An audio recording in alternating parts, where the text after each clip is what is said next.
భీమిలిపట్నం భారతదేశంలో అందమైన నగరాల్లో భీమిలిపట్నం ఒకటండి. ఎందరో విదేశీయులను ఆకర్షించిన పట్టణం నేటికి ఇంకా సజీవంగా మిగిలి ఉన్నది. ఇప్పుడు చూస్తున్న ప్లేసులు భీమిలిపట్నం మొదటిసారిగా ఇక్కడి నుంచే ఆరంభమైందని చెప్పొచ్చు. ఈ భీమిలిపట్నానికి పురాణ గాథలు కూడా ఉన్నాయండి. పురాణంలో ఉన్న భీముడినే ఇక్కడ భీమునిపట్నంగా అతని పేరు మీద పిలుస్తారు. ఇది పూర్వకాలం ఏకచక్రాపురంగా పిలువబడిందండి.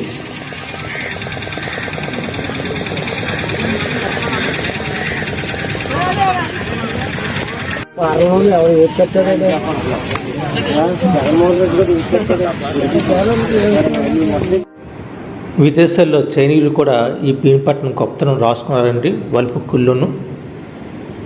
పక్కన విశాఖపట్నం గురించి తెలియదు కానీ వాళ్ళకి భీమిలిపట్నం గురించి తెలుసండి. మీరు ఇప్పుడు చూస్తుంది విశాఖపట్నం జిల్లా భీమిలిపట్నంలో ఉన్నామండి మనం. సంగమం సంగమం అనురాగ సంగమం ఆనంద సంగమం సంగమం సంగమం వీటిలో పాడుతున్నాను అనుకుంటున్నారా? ఇదే స్పెషల్. ఎందుకు పాడుతున్నాను చెప్తానండి, చూడండి. మీరు చూస్తుంది గోస్తా నది అండి. ఇది భీమిలిపట్నంలో ఉంది.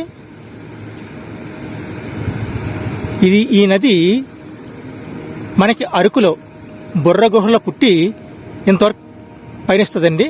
ఇక్కడ సముద్రంలో కలుస్తుంది. ఈ సంగమం మనం చూద్దాం ఈరోజు. చూడండి, చూపిస్తాను.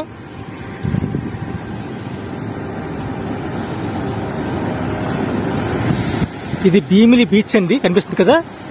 ఈ బీచ్ ఇక్కడ గోస్తా నది కూడా కలిసి చూడండి. సంగమం చూడండి ఈరోజు మీరు.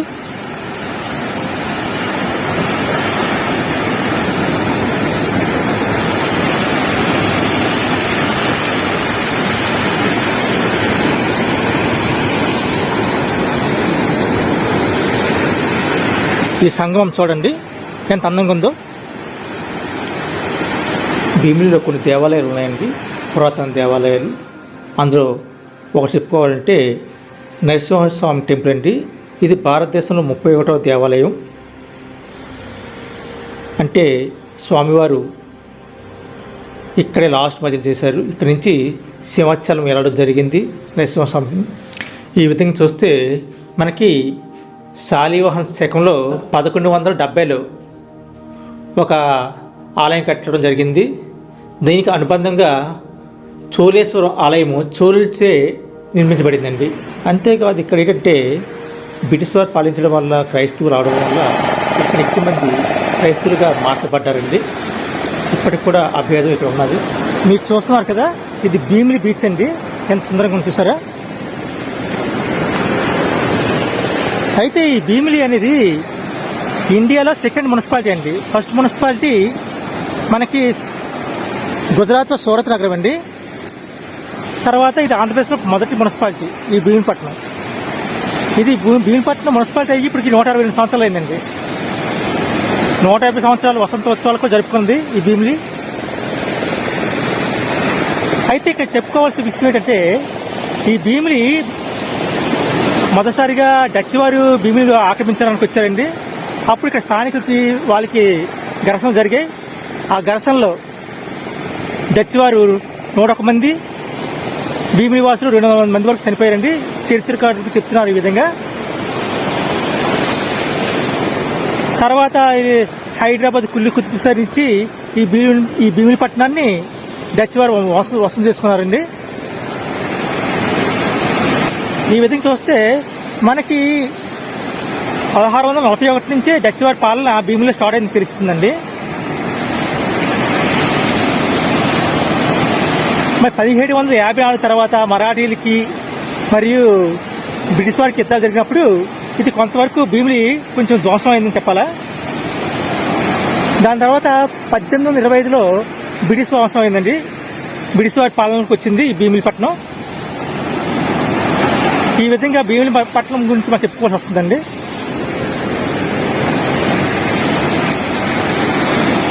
ఇక్కడ చాలా సినిమాలు కూడా తీశారండి. ఇక్కడ మనకి చెప్తుంటే చాలా సినిమాలు ఉన్నాయండి, ఒకటి కాదు రెండు కాదు, చాలా సినిమాలు తీశారు ఇక్కడ ఈ భీమిపట్నంలో. చెప్పాలంటే ఇప్పుడు సినిమాలు తీసే ఏ ప్రదేశం కూడా ప్రజెంట్ ఖాళీ ఏమీ లేదండి. అక్కడ అంతా ఎరగొట్టేసారు, అన్ని పోయాయి. ఇక్కడ చాలా సినిమాలు తీశారండి మన తెలుగు పిక్చర్లు. మరో చరిత్ర పిక్చర్ ఇక్కడ తీశారండి. అది 1994లో మరో చరిత్రలో ఉండే 90 బిల్డింగ్ ఉంటుంది కదా, ఆ బిల్డింగ్ 94లోనే ఎరగొట్టడం జరిగింది. అయితే ఈ మధ్యకాల సింహాద్రి కూడా ఇంకా చూసారు కదా, ఆ చిత్రం కనిపిస్తుంది చూసారా, అక్కడ తీయడం జరిగిందండి సింహాద్రి.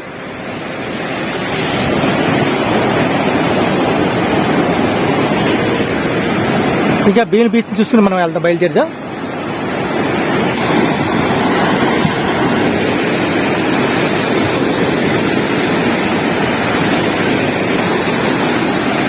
ఈ భీమిలి గురించి చెప్పుకోవాలంటే, బీచ్ గురించి చెప్పాలంటే మిగతా బీచ్ కంటే ఈ భీమిలి బీచ్ లోతు తక్కువగా ఉంటుందండి.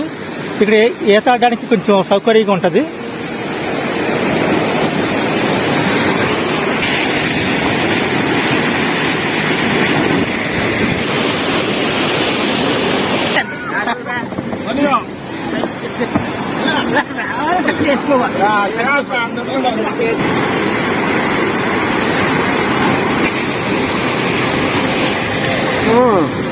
మన అదృష్టం వాటర్ ఇచ్చారు ఖాళీ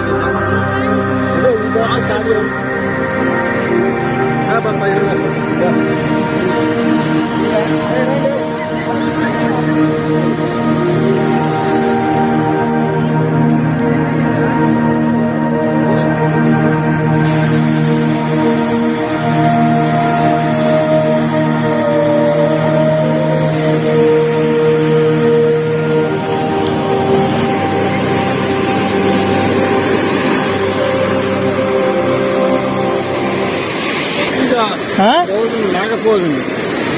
దీనికి ఏ మాగపోతుంది? మాగపోతుంది, మాఘమాసం అది మాగపోతుంది.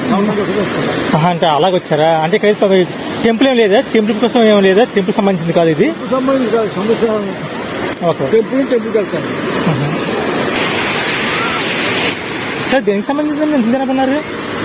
కార్యక్రమాలా లేదు, కార్యక్రమం నాగపౌర్ణమి అంటే ఇక్కడ గుడ్ టెంపుల్ ఏమి ఉన్నది ఇక్కడ? కాదండి, మాఘమాసం సూర్యుడాగండి వస్తుంది కదా, మాఘపౌర్ణమి రోజు సూర్యుడు పాలు పొంగించాక మాఘ స్నానం చెయ్యాలి. మాఘమాసం 4 వారాలు అడుగుతా, నాకు తెలియదు. ఫస్ట్ టైం వచ్చాను, ఇంత జనం ఉన్నాయి, ఇంత మార్నింగ్ ఇటీవల వస్తారు. ఈ మాఘమాసం అంతా నది స్నానం చేస్తారన్నమాట. ప్రతిరోజు చేస్తారా ఇది? పౌర్ణమికి, అమావాస్యకి, ఆదివారాలు 4 ఆదివారాలు చేస్తున్నారు. దగ్గర అయితే దగ్గర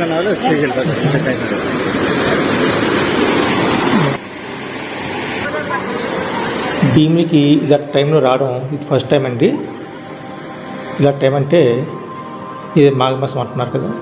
అయితే ఇక్కడ లేడీస్ పూజ చేసే విధానం కానీ, సంస్థానాలు కానీ నాకు స్పెషల్ కనిపించే. నేను ఎప్పుడు కూడా ఇలాంటి చూడలేదు. మీరు చూసుంటే నా కామెంట్ రూపంలో తెలియజేయండి.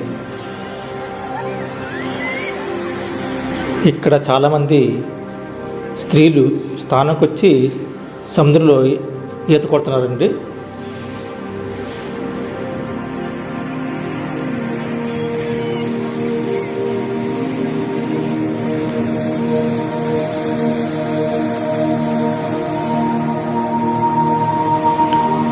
ఈ భీమిలి బీచ్లో ఒక జలకన్య విగ్రహాన్ని ఏర్పాటు చేయడం జరిగిందండి. ఇది భీమిలి బీచ్కి ప్రత్యేక ఆకర్షణగా మిగిలిందండి. ఇక్కడ చూసారు ఇక్కడ ఎంత అందంగా కనిపిస్తుందో, లైట్ హౌస్తో సహా.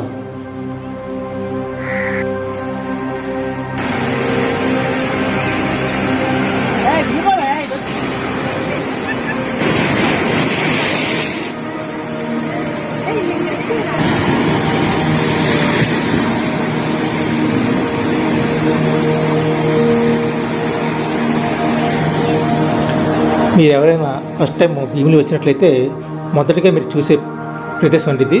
చాలా అందంగా కనిపిస్తుంది కదా, మంచి లొకేషన్ అండి ఇది, చాలా బాగుంది.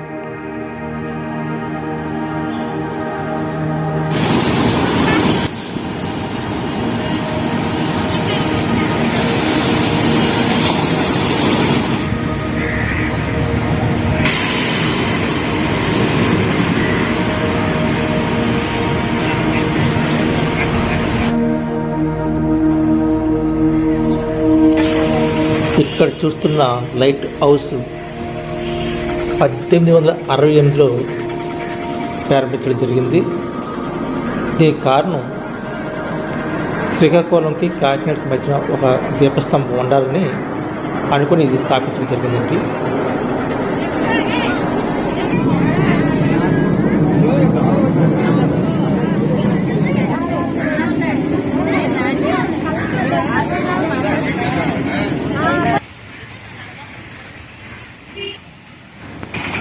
ఇక్కడ చూస్తున్నారు కదా బుద్ధ భగవానుడి యొక్క విగ్రహాన్ని.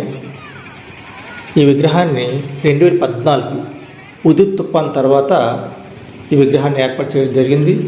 అంతేకాదు ఈ ఏరియా కూడా డెవలప్మెంట్ చేయడం కూడా జరిగింది. భీమిలిలో పురాతనముగా బౌద్ధ మతం కూడా వ్యాప్తి జరిగిందండి. ఇది క్రీస్తు పూర్వం 3వ శతాబ్దం నుంచి క్రీస్తు శకం 2వ శతాబ్దం వరకు అభివృద్ధి చెందినట్లు చరిత్రకారులు చెప్తున్నారు.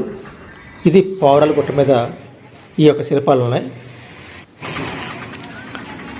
ఇక్కడ కనిపిస్తున్న సమాధులు డచ్ వారు అండి. ఇప్పటికి కూడా సజీవంగా మనకి కనిపిస్తున్నాయండి.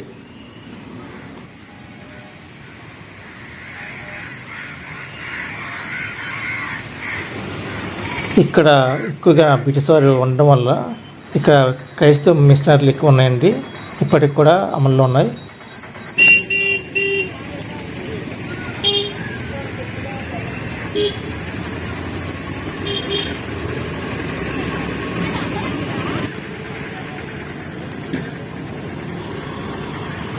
ఇక్కడ చూస్తున్న విగ్రహాలు చూశారు కదా, ఈ భీమిపట్నం టూరిజంకి సంబంధించినవండి. ఇవి కూడా టూరిజం డెవలప్మెంట్ కోసం ఈ విధంగా పెట్టడం జరిగింది. ఇక్కడ చూశారు కదా, ఇది భీమిపట్నం మున్సిపాలిటీ అయ్యి 150 సంవత్సరాల తర్వాత ఆ వేడుక జరుపుకున్నప్పుడు ఇది ప్రత్యేకగా దీన్ని ఏర్పాటు చేయడం జరిగింది.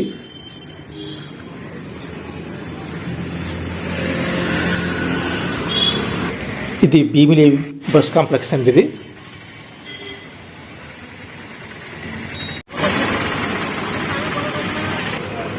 మనకి భీమిపట్నం అనగానే మనం గుర్తొచ్చేదండి ఈ కంఠస్తంభం అండి.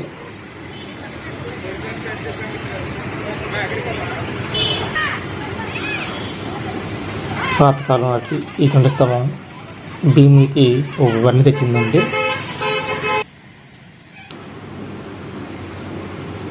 ఇది భీమిలిలో పురాతనమైన చర్చ్ అండి. ఇది 1864లో కట్టడం జరిగింది.